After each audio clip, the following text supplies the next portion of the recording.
que é que merecemos? Por causa da nossa natureza pecaminosa, por causa dos nossos desvios, por causa da nossa inclinação para aquelas coisas que Deus condena. O que é que nós merecemos?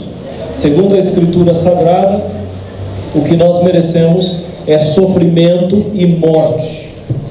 Esse é o resultado do pecado, esse é o resultado da inclinação da nossa carne, sofrimento e morte.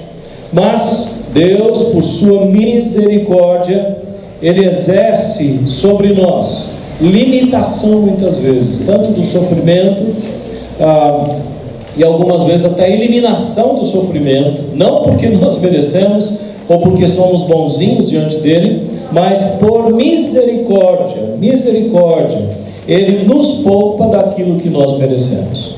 E graça, o que é graça? É a ação de Deus no sentido de dar o que não merecemos.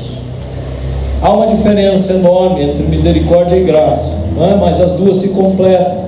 A graça de Deus é a expressão do seu amor para conosco, que não merecemos este amor. Nós não merecemos o amor de Deus. Em nossa natureza, não merecemos. E esta graça de Deus, então ela vem, e ela resulta em perdão, salvação, provisão, cura, libertação, acolhimento. A graça, por causa da graça, Deus nos concede muito daquilo que nós não merecemos. E por conta desta constatação de que as pessoas estão sofrendo e que carecem de graça e de misericórdia, há uma pergunta que se levanta para mim. E a pergunta é: por que muitas vezes as pessoas que estão sofrendo e que precisam da graça e da misericórdia não desfrutam, quer da graça, quer da misericórdia? Porque muitas pessoas estão vivendo desesperançadas, ou como se não existisse graça e misericórdia. E eu quero então nesta noite levantar essa pergunta, né? Como é que você pode, ou como é que nós podemos desfrutar desta graça e desta misericórdia? E encontrar três respostas no texto que nós alistamos aí, de Hebreus capítulo 4, versos 14 a 16. Abram por favor esse texto, está no boletim para aqueles que querem se valer do boletim. Se quiser, abra sua Bíblia e anote lá. Eu vou ler o texto, Hebreus capítulo 4, versículos 14 a 16. Portanto, visto que temos um grande sumo sacerdote que adentrou os céus, Jesus, o Filho de Deus, apeguemo-nos com toda a firmeza à fé que professamos, pois não temos um sumo sacerdote que não possa compadecer-se das nossas fraquezas, mas sim alguém que, como nós, passou por todo tipo de tentação, porém sem pecado. Assim sendo, aproximemo-nos do trono da graça com toda a confiança, a fim de recebermos misericórdia e encontrarmos graça que nos ajude no momento de necessidade. Amém. Entenda, querido irmão, querido amigo, que para desfrutar efetivamente da graça e da misericórdia de Deus, você precisa crer de todo o coração que existe um grande sumo sacerdote. Veja você no verso 14: portanto, visto que temos um grande sumo sacerdote, temos. Você crê nisso? De todo o coração? Temos um grande sumo sacerdote. Ouça novamente: este grande sumo sacerdote, anunciado aqui pelo autor da carta aos Hebreus, ele é o Filho de Deus, o nome dele é Jesus. Ele adentrou aos céus, ele veio até nós, mas agora ele adentrou aos céus, e ele está junto ao trono de Deus, e ele intercede por nós. Agora, é interessante nós perguntarmos a respeito desta questão do sumo sacerdote. E aí nós temos que olhar para a história de Israel e tentar perceber o que era o sumo sacerdote lá e qual era a função que ele exercia, o que é que ele fazia. Porque a dimensão de Jesus como sumo sacerdote fica melhor caracterizada para nós quando nós entendemos o que fazia o sumo sacerdote no Velho Testamento. No Velho Testamento, ou para o povo de Israel, haviam dois oficiais muito importantes. Um deles era o profeta. O que é que fazia o profeta? O profeta era aquele homem que ouvia Deus, tinha sintonia com Deus e comunicava a vontade de Deus para o povo. Ele se colocava diante de Deus, recebia de Deus direção, palavra, e ele então se colocava diante do povo e dizia: assim diz o Senhor. Este homem era extremamente importante, esse ofício era extremamente importante, porque o povo precisa ouvir o que Deus quer. O povo precisa ouvir a direção de Deus. E quem é que fazia isso? Era o profeta. Mas havia um outro ofício, que era exatamente o ofício de sacerdote. O que é que fazia o sacerdote? Ele fazia o caminho inverso.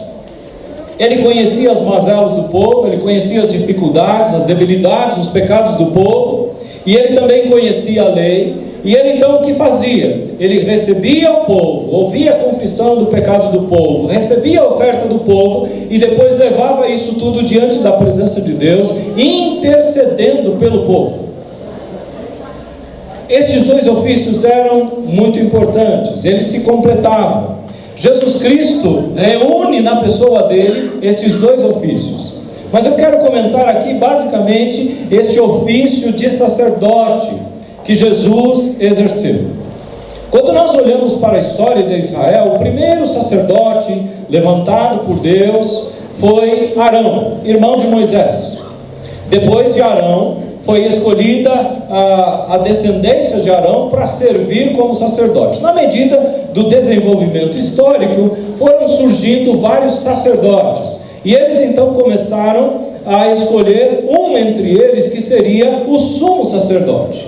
E qual era a função do sumo sacerdote? Ele tinha várias funções. Entre elas estava de entrar uma vez por ano na presença de Deus, no lugar mais santo do tabernáculo e depois do templo, para oferecer holocaustos ou ofertas em favor dos pecadores. E essa pessoa, ela tinha que cumprir certas exigências. São 20 no total, eu não vou mencionar todas, mas é importante que nós saibamos, este sacerdote, ele não podia ter defeito físico. Ele tinha que dedicar-se ao trabalho e não podia sair do trabalho enquanto ele estava encarregado, ele estava escalado para o exercício do sumo sacerdote. Se morresse alguém, esta pessoa, ele não poderia dar assistência para os seus familiares. Por quê? Porque ele estava consagrado ao Senhor durante aquele tempo. Ele estava obrigado a observar regras rígidas quanto à dieta e, muito acima dos israelitas, ele precisava ser uma pessoa consagrada ao Senhor. Precisava lavar as mãos antes e depois de servir diante de Deus. De manhã e de tarde oferecia oferta de manjares, oficiava as cerimônias do grande dia da expiação. E aí se levanta uma pergunta, né? Quando nós afirmamos que Jesus é o grande sumo sacerdote, o que é que nós queremos dizer com isso? Ou o que a Bíblia quer dizer com isso? Quer dizer que ele cumpriu todas aquelas exigências que eram feitas a respeito do sumo sacerdote, só que com muito mais excelência, com muito mais disposição, com muito mais qualificação, porque segundo diz o versículo 14, Jesus é o Filho de Deus. Então, este Filho de Deus, que se fez homem, conforme diz o verso 14, ele exerceu o ofício sacerdotal, entregando-se em favor do povo. Olha só que diferença tremenda entre este sumo sacerdote e os demais sumos sacerdotes. Os demais sumos sacerdotes pegavam das ofertas do povo e ofereciam diante de Deus. Este sumo sacerdote ofereceu a si mesmo diante da presença de Deus. Este sumo sacerdote, Jesus Cristo, ele fez um trabalho excelente. Paulo, escrevendo aos Romanos, diz o seguinte: Deus apresentou Cristo como sacrifício, para que por sua morte na cruz Cristo se tornasse o meio de os homens receberem o perdão dos pecados. Se você hoje pode receber perdão para os seus pecados, e pode receber, isso é misericórdia de Deus, foi por causa da morte de Cristo na cruz do Calvário. Ninguém vai receber perdão de pecados de outra maneira. Esta foi a maneira que Deus estabeleceu para que os nossos pecados fossem perdoados. Cristo na cruz, pagando por eles. Esta é a maneira. E só esse grande sumo sacerdote poderia realizar esse trabalho. Meus queridos, eu tenho esse sumo sacerdote, você tem? Amém. Eu creio nesse sumo sacerdote, você crê? Amém. Meus irmãos, isso faz toda a diferença. Ele não foi escolhido por nós, Ele nos escolheu. Jesus Cristo, sumo sacerdote, cumpriu todas as exigências com muito maior honra, e Ele fez isso por amor a nós, amor a mim e a você. Ao invés de oferecer animais pelos nossos pecados, Ele ofereceu a si mesmo, o seu próprio corpo, o seu próprio sangue, e Ele intercede por nós, ininterruptamente diante da presença de Deus. O sumo sacerdote humano fazia isso uma vez por ano, entrando na presença de Deus, do Santo dos Santos. Jesus está à direita do Pai e intercede ininterruptamente por cada um de nós. Eu quero ouvir um glória a Deus, porque, meus amados irmãos, esta é uma coisa maravilhosa. Há um sumo sacerdote, o nome dele é Jesus Cristo. É preciso crer nisso, de todo o seu coração. E será que existe risco envolvido nisso? Claro que existe. Muitas vezes eu encontro cristãos carregando seus pecados, não crendo nos seus, na cura ou na purificação que Deus pode oferecer para você. Você precisa conhecer este sumo sacerdote cada vez mais, se aproximar cada vez mais dele, porque na medida em que você faz isso, você crê nele e você confia nele, então você passa a desfrutar com muito mais graça da misericórdia e da graça do nosso Deus. Eu estou procurando responder a pergunta: como desfrutar da misericórdia e da graça? E a primeira resposta é: crer que há um sumo sacerdote. Amém? Vamos a uma segunda resposta. Eu encontro ela agora no verso 15. Diz aí: pois não temos um sumo sacerdote que não possa compadecer-se das nossas fraquezas, mas sim alguém que, como nós, passou por todo tipo de tentação, porém sem pecado. Este versículo está na forma negativa. Ele diz: pois não temos. Depois ele diz que não possa compadecer. Eu gosto de pensar nesse versículo na forma positiva. Já foi anunciado lá no versículo 14, no início, visto que temos um grande sumo sacerdote. Esta é a forma positiva desse versículo. Nós temos um grande sumo sacerdote. E o que mais? Diz aí o texto: ele pode compadecer-se das nossas fraquezas. Ele pode. Ele tem poder para compadecer-se das nossas fraquezas. O que é que significa isso? Significa que ele se simpatiza com as nossas fraquezas. E por que ele se simpatiza com as nossas fraquezas? Porque ele compreende perfeitamente cada uma delas. E compreende por quê? Porque ele as experimentou. Ele conhece as nossas fraquezas. Ele compreende muito bem, meus queridos, as nossas frustrações, as nossas aflições, depressões, mágoas, ressentimentos, abandono, solidão, isolamento, rejeição. Jesus conhece todas estas coisas. Por quê? Porque ele experimentou estas coisas todas. A diferença entre este grande sumo sacerdote que nós temos e nós é que ele passou por todas estas coisas sem pecado. Veja o final do verso 15. Passou por todo tipo de tentação, porém sem pecado. Ele conhece essas coisas todas. mas ele não cedeu ao pecado quando ele passou por estas coisas todas. Ele se simpatiza conosco, ele se empatiza quando nós estamos passando por situações assim. Talvez você duvide disso, mas eu quero levar você a algumas cenas. A primeira delas é Jesus dizendo aos seus discípulos lá no Getsemane: orem comigo, porque eu estou triste e angustiado. Depois de dizer isso aos discípulos, ele se afasta um pouco, vai orar, ora durante algum tempo e volta. E quando ele volta, ele encontra os seus discípulos dormindo. E ele se dirige aos seus discípulos então dizendo: vocês não conseguem vigiar comigo nem mesmo uma hora? Ele experimentou um sentimento ali de tristeza. Eu creio que ele estava extremamente angustiado. A Escritura diz que ele suava com suor de gotas de sangue. Profunda solidão, profunda angústia. E os seus companheiros mais próximos não puderam vigiar com ele uma hora. Talvez você experimente sensações semelhantes ou sentimentos semelhantes, de que você está passando por momentos difíceis e não tem com quem contar. O que eu quero dizer para você é que você tem com quem contar, e este se chama Jesus Cristo, é o sumo sacerdote, porque Ele conhece as tuas dores, Ele conhece as tuas frustrações, e Ele está perto e pronto para exercer graça e misericórdia com você. Eu quero que você pense um pouquinho mais, além desta imagem que eu criei agora. Imagine Jesus sendo julgado. Ele estava no Getsemane e foi esquecido, entre aspas, por seus discípulos, mas ele foi levado em seguida para ser julgado.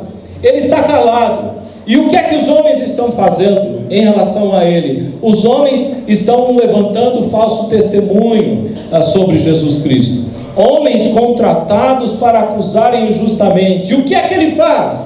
Ele se cala. Mas o que é que estão fazendo agora? Eles estão esbofeteando Jesus, estão cuspindo em Jesus, estão dando murros em Jesus. E o que é que ele faz? Ele se entrega à presença do Pai. Este sumo sacerdote sabe o que é sofrimento. Outros estão zombando dele, estão fazendo piadinhas ao respeito dele. Eu sei, meus irmãos, que muitas vezes vocês sofrem acusações injustas, desonra, muitas vezes dores físicas, zombarias. E Jesus sabe o que é isso. Ele passou por todas estas coisas, e por causa disso Ele pode se simpatizar conosco. Ele pode vir ao nosso encontro. Ele conhece muito bem as nossas dores, e por conhecê-las, Ele sabe que nós precisamos de graça e misericórdia, e Ele vem ao nosso encontro com esta graça e esta misericórdia. A terceira cena que eu quero criar é quando Ele está lá na cruz, e alguns homens estão dizendo diante dele, ele está em sofrimento, braços abertos, pulmões praticamente sem ar, e as pessoas zombando dele, dizendo: salva-te a ti mesmo, se és o Filho de Deus. E eu imagino que você também enfrenta muitas vezes deboches, críticas, e eu sei que você, na sua vida, se não passou, talvez venha a passar por isto. E quando nós passamos por esse tipo de situação, não é fácil segurar a barra. Jesus segurou a barra, e não só segurou a barra, ele naquele momento de profunda angústia, eu creio que até com dificuldade para respirar, ele olha para a multidão e se dirige ao Pai dizendo: Pai, perdoa-lhes, porque eles não sabem o que fazem.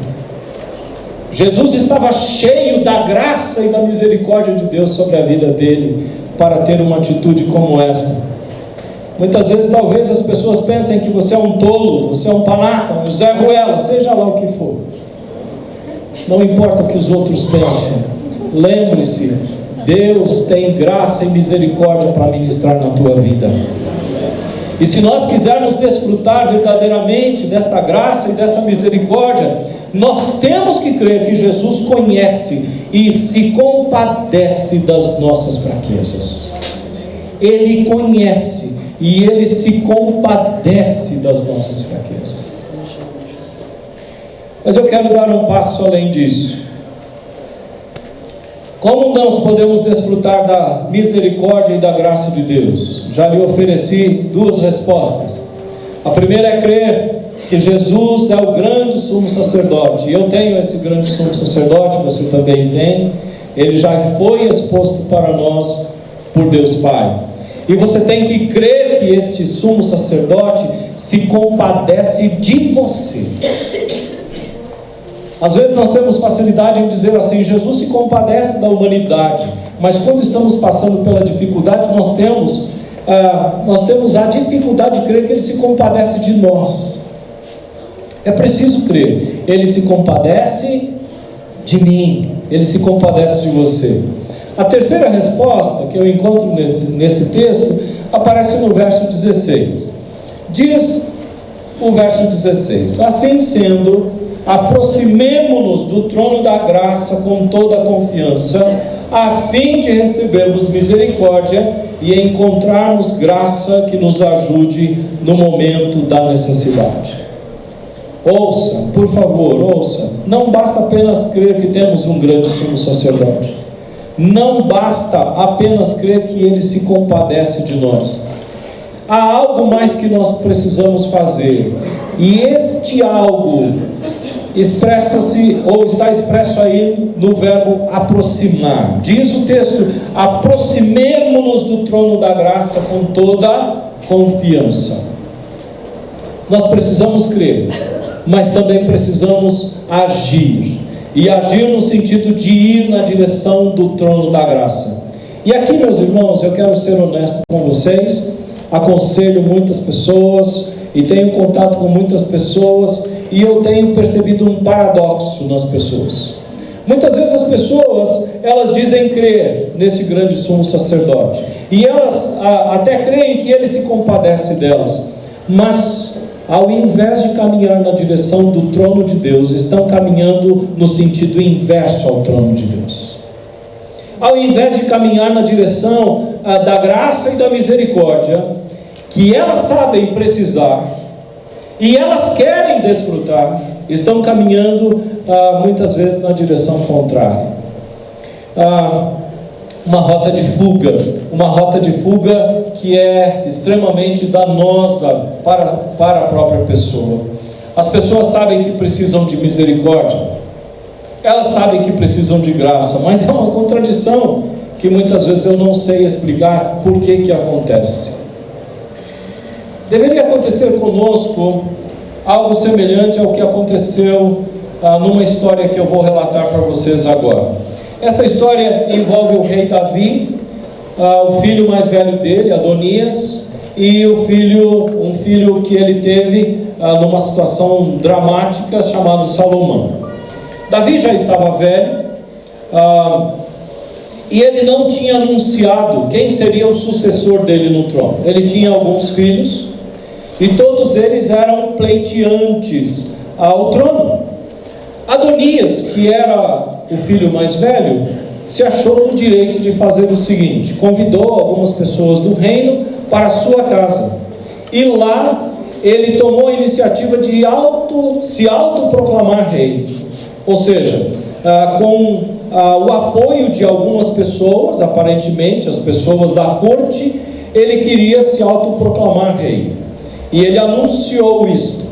Quando Davi soube da atitude de Adonias, o que é que ele fez? Ele rapidamente preparou as coisas para colocar Salomão no trono, porque Salomão era aquele que ele havia escolhido para suceder. Então imagine a situação.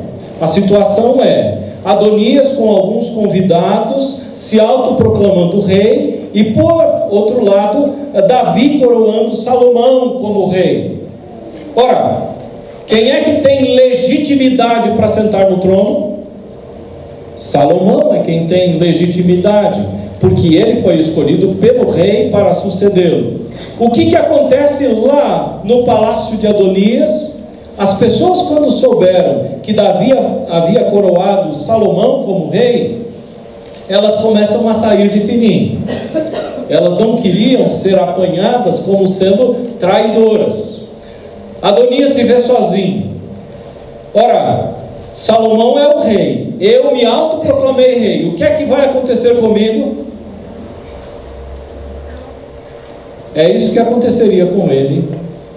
E ele, sabendo disso, ele toma uma atitude que é uma atitude preceituada na lei. Qual era? Ele vai para o templo e se agarra no altar. E a lei dizia que se alguém se agarrasse no altar, ela poderia ter a sua vida poupada pelo rei. Eu quero ler o texto que está lá em 1 Reis, capítulo 50, verso 53, aparece ali. Dá mais um clique e vai aparecer o texto. Adonias, com medo de Salomão, foi agarrar-se às pontas do altar. Então informaram a Salomão: Adonias está com medo do rei Salomão e está agarrado às pontas do altar. Ele diz que o rei Salomão jure que não matará esse teu servo pela espada. Salomão respondeu: se ele se mostrar confiável, não cairá nenhum só fio de cabelo da sua cabeça, mas se nele se descobrir alguma maldade, ele morrerá. Então o rei enviou alguns soldados e eles o fizeram descer do altar. E Adonias veio e se curvou solenemente perante o rei Salomão, que lhe disse: vá para casa. Consegue imaginar a alegria desse homem? Recebendo um vá para casa. Algo simples, algo direto, mas que significou liberação, libertação. Significou a disposição agora, ou a possibilidade de continuar a vida dele. Meus queridos, Adonias foi alvo da graça e da misericórdia de Salomão. Nós estamos, preste atenção, nós estamos espiritualmente falando na posição de Adonias. Espiritualmente falando, nós somos os pecadores, nós somos os usurpadores, nós somos os arrogantes, prepotentes, desejamos coisas que não nos pertencem, assim como Adonias desejou. Nós almejamos coisas que contrariam a vontade do nosso Pai. E para não sermos alvo da ira do nosso Pai, nós precisamos ir na direção do Pai. Nós precisamos tocar no trono do Pai. Nós precisamos tocar no altar do Pai. Esta é a parte que nos cabe. É interessante isso. Tocar no altar, o que é que simboliza? O que era o altar? O altar era uma das partes do templo. Era um lugar santo. Para se aproximar de lá, esta pessoa tinha que se santificar, como o sumo sacerdote tinha que se santificar. Meus queridos, o caminho que nós precisamos tomar é do altar, é o caminho do trono, é o caminho onde está Deus, não é o caminho contrário. Nós precisamos nos santificar e não nos lançar ao pecado. Nós precisamos ir na presença de Deus e desfrutar da presença de Deus. Por quê? Porque na presença de Deus nós temos graça e misericórdia. Se tomarmos o caminho contrário, nós estamos dando as costas a Deus, que é gracioso e misericordioso. Cheguemos com confiança junto ao trono da graça, como diz o autor aqui, a fim de recebermos misericórdia e encontrarmos graça que nos ajude no momento de necessidade. Este é o caminho que nós devemos tomar, com muita humildade, indo na direção de Deus, do trono de Deus, do altar de Deus. A pergunta que eu levantei, então, estou tentando responder, espero que esteja conseguindo fazer isso, é como desfrutar da misericórdia e da graça de Deus, porque nós precisamos disso. E à luz desse texto, eu ofereci 3 respostas. A primeira é: creia que você tem um grande sumo sacerdote. Ele faz a intermediação entre você e Deus. Valha-se deste grande sumo sacerdote. A segunda é crer que este sumo sacerdote se compadece de você. Ele não está inerte, ele não é surdo, ele não é mudo, Ele não tem mãos de barro, pelo contrário, ele se compadece, ele vem ao encontro. Agora, de sua parte, qual é a resposta? Chegar, se aproximar com confiança do trono de Deus, desse conselho.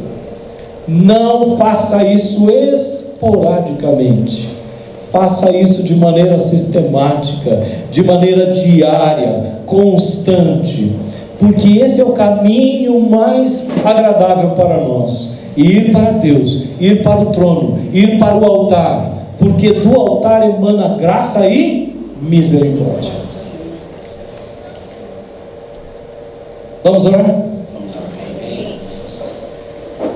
Curve a sua cabeça, busquemos a presença do Pai.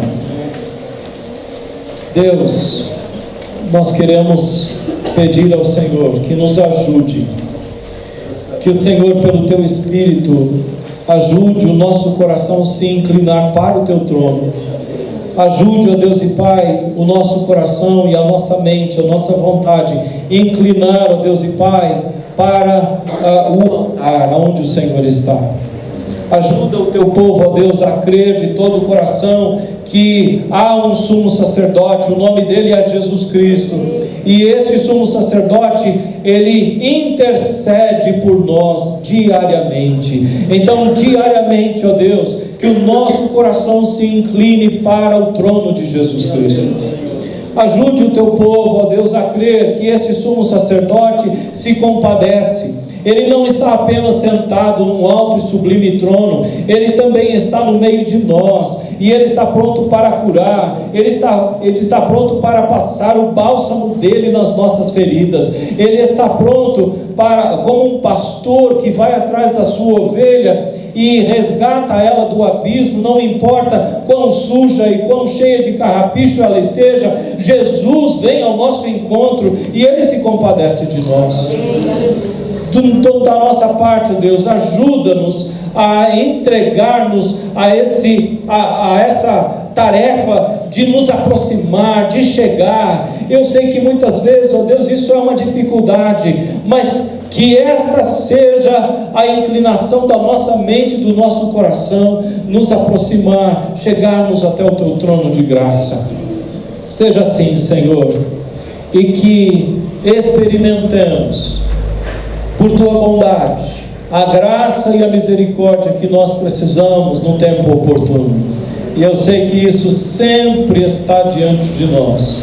Ó Deus, a necessidade da graça e a necessidade da misericórdia, mas ajuda-nos a nos lembrar sempre que o Senhor é cheio de graça e de misericórdia e pode dispensar isso a nosso favor. É a minha oração em nome de Jesus. Amém.